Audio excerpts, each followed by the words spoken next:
Yo, what's up mga katoy? Welcome back dito sa ating YouTube channel. Kamusta po kayo? Isang mapagpalang hapon po sa inyong lahat.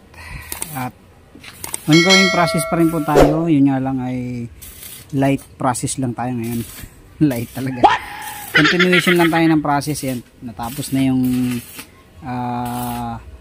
continuation ng process ng dalawang unit ito. Saka yun. Yan, dalawa. Tapos ito yung light and type na ginagamit natin. No? And then bakit mayroong ganyan? Tapos may taklob sa ibabaw. Parang ready to fight na yun.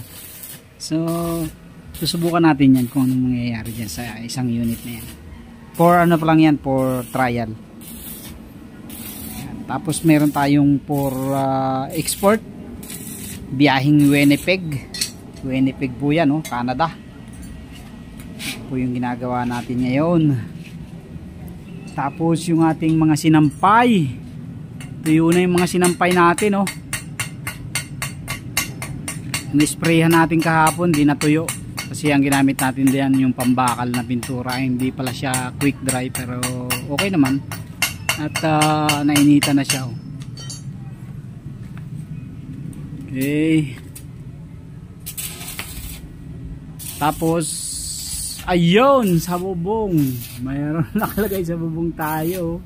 Oh no! Yan, 2, 4, 6. 6 yan, 6.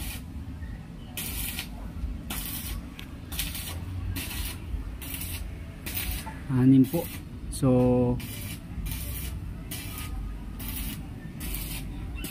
yan yung ating pininturahan din kahapon. Ito yung mga tangke niyan at hindi pa natin na-assemble. Next week na lang natin i-assemble yan. Wala pa naman tayong deliver today, ngayong linggong to. Next week pa, 2 unit.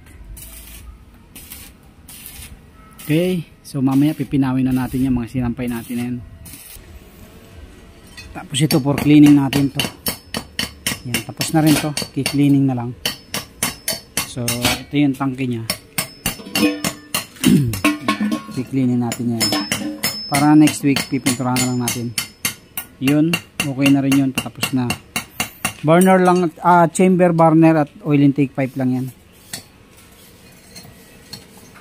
Naman nga mga katuwid, nakatapos na naman tayo sa maghapon nating mga pinaggagawa ngayong linggo.